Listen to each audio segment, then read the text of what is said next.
Good morning, everyone, and welcome to Morning Coffee, and welcome to August. Can you believe it already? August! Thank you, Brady. Oh, where does the time go? We were talking about this yesterday, Jennifer and I, and it dawned on us that it has been 5 months since we have had a worship service in the sanctuary where people were sitting in the pews. That's just amazing when you think about it. When we close down, this will be a couple weeks. We'll flatten the curve. 2-3 weeks, we'll be back in. Not what's happened, that's for sure. So now we're into August, and the tropical storm / hurricane is well up the coast, and not much to weather here because it was far enough off. In fact, at our house, I'm not even sure we got half an inch of rain. So we were fortunate in that regard. So how's everyone doing today on this sunny day? See, Dottie, Marie, welcome back. So you enjoyed your travels. I hope all the family is staying well. Suzanne, I hear you got away a little bit to the beach with Jacob and the kids. So being able to get away and get out and act normal a little bit goes a really long way right now, that's for sure. I know back in June, we enjoyed our extended weekend over in Sarasota, and look forward to doing something like that again soon. Excellent, Marie. Excellent.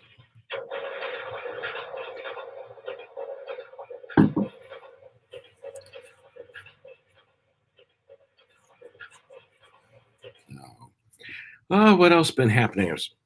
I've got this. You want a marvelous little gadget at home. Mark Polad got me one of these, and I've since gotten one for Carla at home. And it looks a little weird when I hold it up. Now, this will spend a little time here while other folks are calling in, but it is a phone stand. So here in the back, you've got space to run cords through, and then you've got a little cradle there, and so you can move it all over the place to whatever angle you want. But then you just take your phone, put it there, and boom, you're all set.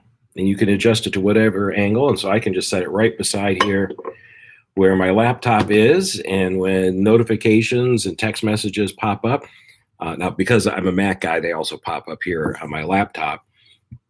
But when it's a phone call, that's really handy. And it's made out of metal, so it's sturdy enough where if I've called up some helpline or something and I've been put on hold, it's firm enough where I can tap on the keypad and it won't fall over. So I think it's $11 on Amazon. And a reminder that if you purchase things on Amazon, be sure to do smile.amazon.com and register as a contributor to St. John Lutheran Church Winter Park, and we will get a small percentage of the purchase value as a gift to us as a nonprofit through Amazon. So make use of that. All right, who we got here? Oviedo got 0.7 inches of rain. Yeah, that was just crazy. But glad it fizzled out, and so we can be grateful for Saharan sand. Oh, Suzanne, you have a 2-year-old in the house?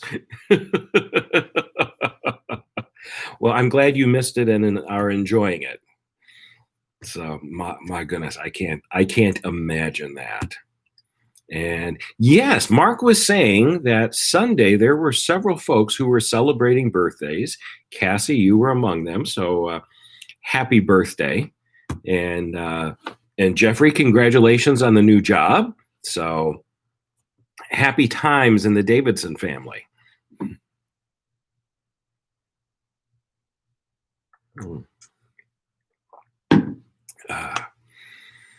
So yeah, it's nice to start with good things going on. I think that's kind of a wave we're all starting to pick up on, hopefully, is good news is becoming a little bit easier to find and celebrate, shall we say.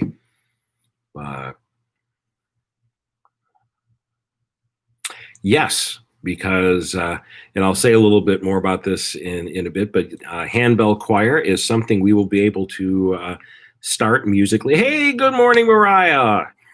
But handbells is something we'll be looking at bringing back here, and because you aren't singing, so if you can play bells with a mask on, and we can position people around the perimeter of the pews and be able to do some creative things, so we can physically distance and do bells. So yeah, we all have our gifts, Jeffrey, and some folks can do well with bells, some not so much, and that's okay. We all find our slot. God gives us our good gifts, and we move on. So speaking of moving on, let's go ahead and continue moving on through Mark's gospel. We'll go ahead and finish chapter 9 today, and then chat a little bit, but let's begin with prayer. The Lord be with you, and also with you. Almighty and ever-living God, we come before you at the beginning part of this week.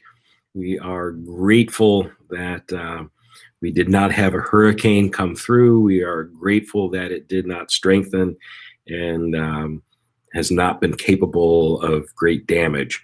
So we give you thanks for that. We thank you for continuing to watch over our city, over our state, over our country. We ask for continued good news and good numbers. Be with us even in our anxiety, knowing that you continue to be at work. We know that Jesus is among us as he was with his disciples, so open our eyes so that we may see him in our midst. For we pray this in his name. Amen. All right, we are in Mark chapter 9, starting in verse 33. Again, to kind of return to a couple things, the disciples in Mark's gospel are not the brightest bunch. And so Jesus is constantly having to take time and point out to them and explain things because they don't understand. And when they think they get it, they still don't. And here is another example of that. They are walking along a road, and they are arguing, and they end up arguing about which among them is the greatest, who is the best disciple of them all. So Mark chapter 9, starting in verse 33. When Jesus and the disciples came to Capernaum, and when he was in the house, he asked them, "What were you arguing about on the way?" But they were silent, for on the way they had argued with one another who was the greatest. So he sat down, called the 12, and said to them. Now, this is a distinction here in the wording. When you hear the word 12, there's a couple different groups. You have the 12 who are the who are the key disciples that Jesus called. You have the disciples, which is a larger group of people who are following Jesus, who've adopted his way of life and follow him from place to place. You also have the three, Peter, James, and John, who are like Jesus' inner circle and right-hand men. So Peter, James, and John, the 12, the disciples, are progressively larger groups. So he calls the 12 at this point. Jesus sat down, called the 12, and said to them, "Whoever wants to be first must be last of all and servant of all." Then he took a little child, put it among them, and taking it in his arms, he said to them, "Whoever welcomes one such child in my name welcomes me. And whoever welcomes me welcomes not me, but the one who sent me." John said to him, "Teacher, we saw someone casting out demons in your name, and we tried to stop him because he was not following us." But Jesus said, "Do not stop him, for no one who does a deed of power in my name will soon afterward speak evil of me. Whoever is not against us is for us. For truly I tell you, whoever gives a cup of water to drink, whoever gives you a cup of water to drink because you bear the name of Christ will by no means lose the reward. If any one of you puts a stumbling block before one of these little ones who believe in me, it would be better for you if a millstone were hung around your neck and you were thrown into the sea. If your hand causes you to stumble, cut it off. For it's better for you to enter life maimed than to have two hands and go to hell, to the unquenchable fire. And if your foot causes you to stumble, cut it off. It is better for you to enter life lame than to have 2 feet and be thrown into hell. And if your eye causes you to stumble, tear it out. It is better for you to enter the kingdom of God with one eye than to have 2 eyes and be thrown into hell, where their worm dies and their fire, or their worm never dies and the fire is never quenched. For everyone will be salted with fire. Salt is good, but if salt has lost its saltiness, how can you season it? Have salt in yourselves and be at peace with one another. This is a rough passage. The first 2 sections are a little bit easier. This last one about temptations to sin, it's a rougher passage to kind of get your head around. The argument over who is the greatest, that's a common human conceit. There is a healthy competition, and one wants to be the best at what you do. One of the most fascinating and best museums I've ever been to is the Muhammad Ali Museum in Louisville, Kentucky. If you ever find your way there, it's a fascinating, well-run and informative museum. That when we were last there were still volunteers who worked there who grew up with Muhammad Ali. That's where he grew up, was Louisville. We had a chance to meet one gentleman and talk with him. But his byline was, "I am the greatest." Well, when you go to the museum, you discover how he went from that being a conceit, an argument like what the disciples are, and instead learning, humility. That greatness is being a servant. So fantastic museum. If you want to kind of revisit the 1960s and 70s, it's a museum that's much more than about the man. It's about the era and the times. So who is the greatest among us is the one who serves. And this theme comes up throughout the Gospels, where the disciples want greatness, they want fame, they want popularity and power, and Jesus says, no, true greatness is something entirely different from that, and they don't get it. Then we have the story of the exorcist. Throughout Mark's gospel, Jesus casts out a lot of demons. It's a common story and theme that gets repeated. Jesus' authority over the powers of darkness and the devil. And he has that statement there that is reversed from what we're used to hearing. Whoever is not against us is for us. Our tendency, I think, is often to think the other way. And I think a lot of our, I'll call them conversations right now, but they aren't usually conversations. A lot of the debates we have going on involve a lot of people shouting at each other, entrenching in positions where it becomes, if you aren't with us, you're against us. If you aren't for us, you're against us.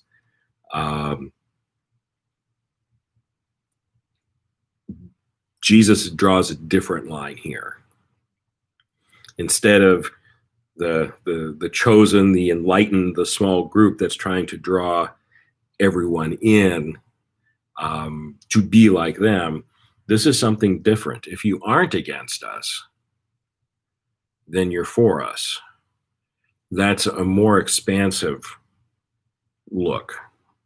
Um, and that's probably true in any discussion. You always have people who set up their positions on the poles, on the extremes, and then declare that the middle must be for you, or otherwise the middle is against you. And the middle is clearly wrong then. Jesus understands the middle is always in play. The middle is where most of us live. And so how we encounter God and how that draws us in as opposed to negating us, I think is an important thing to remember. That small acts of kindness speak volumes. And then the temptations to sin. Now this is a weird and rough passage because it's got some things in it that frankly don't make a whole lot of sense.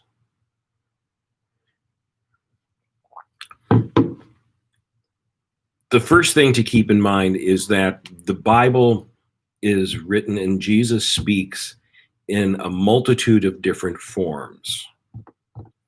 And by that I mean sometimes Jesus is speaking literally. Sometimes Jesus is speaking metaphorically. Sometimes Jesus is teaching in parables. And parables are not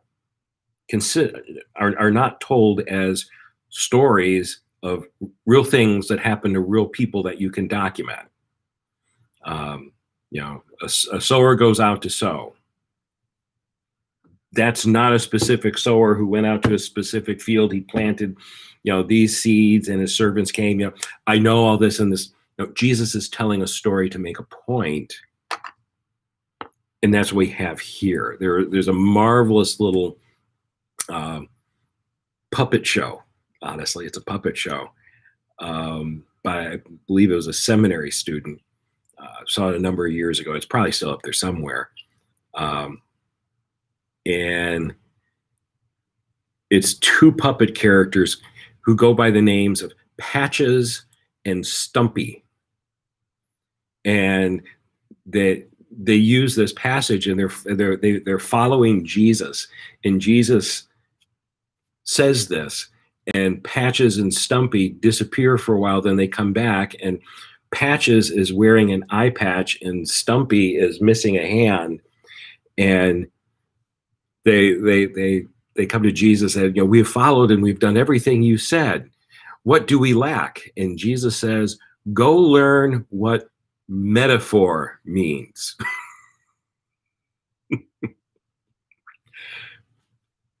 Jesus is not advocating literally go cut out your eye, go cut off your hand, go cut off your foot.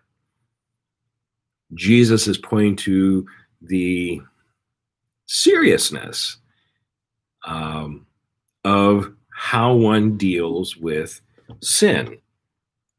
If you put a stumbling block in front of others knowingly, it would be better if you have millstone around your neck. You don't become a source of temptation. You don't create temptations for yourself.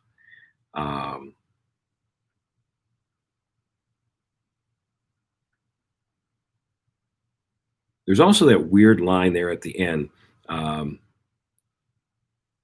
It's better for you to enter the kingdom of God with one eye than to have two eyes and be thrown into hell, where their worm never dies and their fire is never quenched. The worm, I've heard a couple different explanations. The best one that I found is that it seems to be a popular saying in Jesus' day.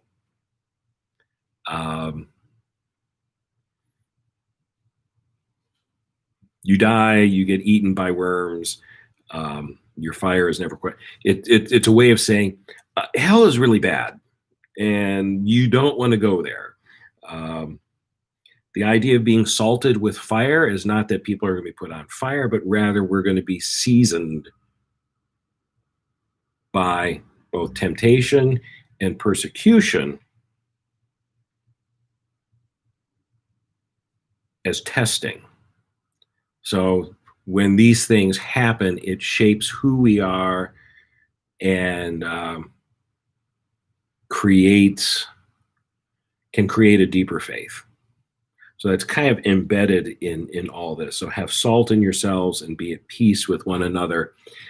So in a certain sense, it really is rather timely, because as we look at all the different difficulties we are dealing with now, it is causing many of us to, on some of the most basic things, reconsider how we spend money, reconsider how we spend our time, treasure the time we have with others more deeply, rethink what the role of the church and life and faith in Jesus is in our lives from where it was before. So there are aspects of this, I think, that are helpful to where we are now. But to be cognizant of that, what we do influences others in their life and their faith. So that finishes chapter 9, and we will start in chapter 10 on Thursday.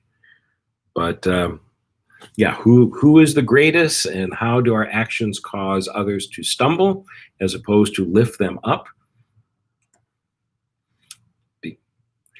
Time to listen.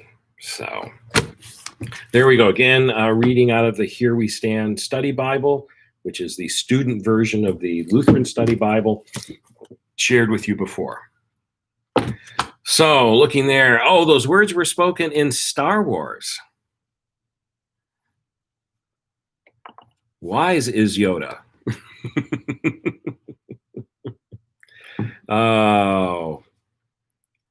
So what do we have going on at the moment? Let's see. Some good news. Let me pull up a text message here. As many of you know, if you've been following along, Ralph and Barb Menning both were tested and found to have COVID-19. Ralph never ended up having any symptoms. He actually enrolled in a treatment trial that went very well. So he never had symptoms. He is no longer testing positive for COVID. And on Sunday was allowed to go visit Barb. She ended up in the hospital and on a ventilator. And on Sunday, they were able to ease her off the ventilator, so it was no longer breathing for her. She's now back breathing on her own, is awake, recognized Ralph, and was more awake yesterday.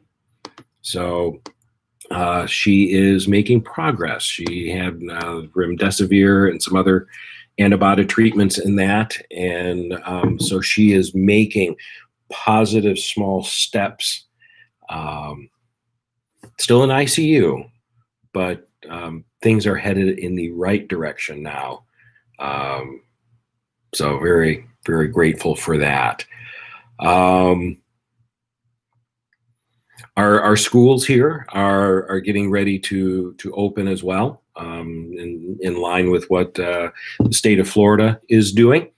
So the Academy of Ability, which is the school with the students with cerebral palsy, have been in and out here for a while.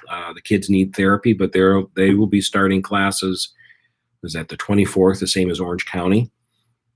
And they've put some great measures in place, to protect the kids and to protect all of us here. The Park School is here for the first year. They have completely remodeled the preschool downstairs preschool classes, and we'll have, it looks like now 40 kids, about double than what they were expecting. And these are kids who are part of the school for 1 to 3 years. They all have dyslexia, and they learn how to adapt to how their brain works with dyslexia and transform their learning methods so that dyslexia is no longer a barrier to reading and math and so forth. They retrain their brain to translate. Delightful teachers, great kids. They will be starting the Tuesday after Memorial Day, or Labor Day, I should say. And again, they're following the same guidelines that have been put down. And Highland Homeschool will be starting here in a week with their homeschool supplemental program up here on the second floor. They've got about 13 kids. Academy has 26 right now, and they have a max capacity of 31. They're a very focused school in size and scope. So things are opening up here as they are in the rest of the city, which means we are probably in the next week or so going to make an announcement as far as when we will reopen for worship and begin to do small groups. Choir is going to be kind of off the table. We're going to have to get farther along and understand in as far as when you sing and speak, you've got the droplets going out, and if you're contagious, those droplets can infect others. So public singing in small places, not a good idea. But worship, St. Luke's in Oviedo has been worshiping for several weeks now. There's a number of congregations that have returned to worship. So I fully expect we'll be making an announcement that we will reopen for Sunday worship by the end of the month. The numbers are all headed in the right direction here in Florida. ER visits, hospitalizations, deaths, and by date, we have the announcements of deaths, which have been high, but they're backfilling a good bit. You go by date, and University of Central Florida has released a study last week that everything that their medical department is indicating is that the numbers are in the right direction. My niece and nephew, they're heading back to University of Florida next week. Rachel's in the graduate school for physical therapy. Her brother Alex is a sophomore. They'll be doing marching band. So we're at a point. It's time. It's time, and we'll have some guidelines and expectations for everyone. Key in it all is in returning back for worship. Like a restaurant or Publix, we can't guarantee that you won't catch COVID here. I mean, there's no place you can go that can guarantee that, not even in your own home. But we can do due diligence and make it as safe as possible. But it ultimately comes down to you and your doctor and deciding, where's your health and what's the balance between hiding and living, and where's the risk. So I think everyone's ready to resume a life that is not shaped around hiding from COVID. And I think that's what Jesus calls us to as well. So we'll be looking at some small groups. We had a discussion group last night. It was kind of a first trial run where we were talking, where the Beamers led us in a discussion on racial justice. That really is they're going to be sharing it throughout the synod. But it was a good model trial for how will we do this in Zoom, what the limitations of Zoom are for discussing difficult subjects. And it kind of lays the groundwork where, as we move ahead, when we have Bible studies and discussion groups and topical studies like that, we'll be adding either Zoom or YouTube streaming like this with live chat, so that people who will be at home can still participate. It's a marvelous tool. And frankly, until there's a vaccine, there's a substantial number of folks in the congregation that it's in their best interest not to go into places where there's a crowd, and you know who you are. So as things progress, we'll work with those tools. But I think we finally see the light at the end of the tunnel, and 5 months is long enough. And the science and things, I think, is pointing in the direction where, yeah, we can move ahead. So those are things that are in work. Yeah, Orange County starts next Monday. Okay. Yeah, and Orange County starts out with digital only, I believe. And then on the 24th, 25th is when in-person classes will start to happen. So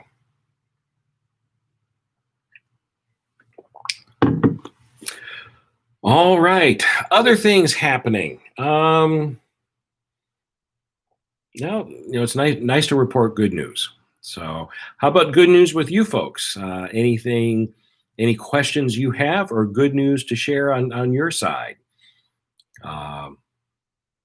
Hopefully some of the stuff that I shared last week as far as devotionals like Daily Bread and some of those other books you found helpful and maybe have ordered or pick up a copy. Again, we have these here at the office.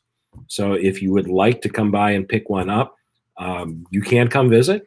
You just have to, we have to buzz you in from downstairs. And since if you're going to use the elevator, you have to go through the school area. So you'll need to wear a mask, both going through the school and up here in the office. But we can be a little more social now, which is good. We have those available as well. I'm watching the chat to see what you folks have to say.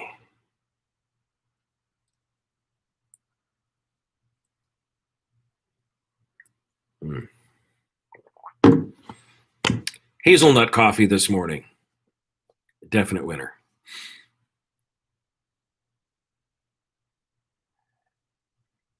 Oh, you're all quiet right now.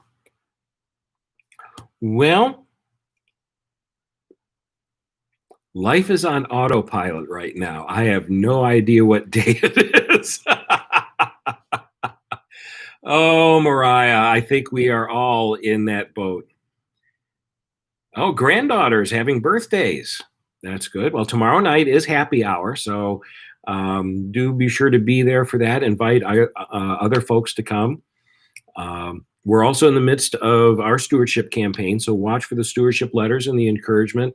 It's a huge, huge blessing to us when you as members are able to enroll in regular electronic giving. And by that, and I've used that phrase, and I know I'm probably preaching to the choir here, but it's not when you give on an occasional basis using your app or something to give that way, but to actually say first day of the month, every Thursday or whatever, that your giving to St. John is set on auto pay the way your cable bill might be. That allows us to plan and know we have a solid income stream. So like in the letter that we sent out last week, we know we can count on approximately $7,000 a month always, because people have enrolled, and we know that will be there barring someone changing those plans. Giving is actually higher than that. We want to get that $5,000 increase, but most Sundays the giving has been higher than the 7,000. But that increase, whatever that might be, that 1,000 or 2,000 more that we might get, is not predictable. It's not planned. It's not scheduled. So the more people we get on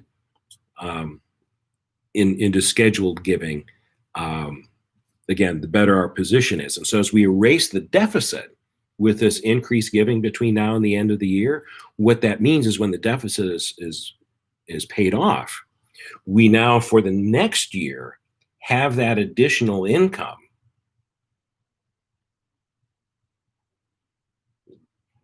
better than approximately some $60,000 added income for the new year because of your commitment, which means we can now talk about a staff person for Family Life Ministry.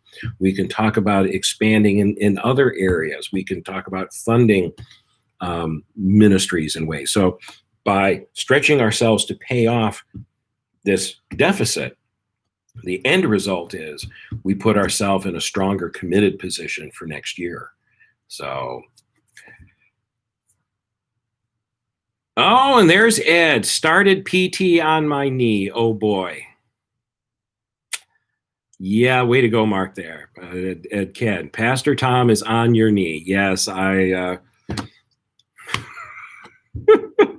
wanted a horsey ride. I wanted a horsey. I remember doing that with the boys. And my dad did that with me. We have a horsey ride.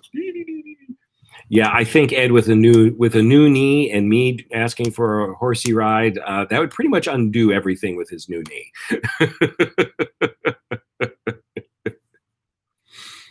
Well, at least he didn't say how he hates PT. That would be far worse.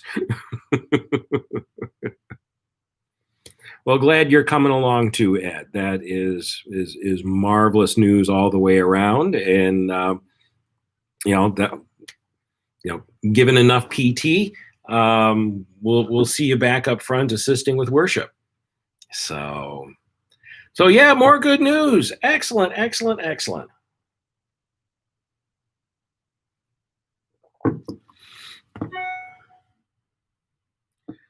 So, well, that is probably all the news that is news this morning. It is Tuesday, so there's staff meeting. So in a little bit here, we'll all be gathering in room 201, and Ed will be.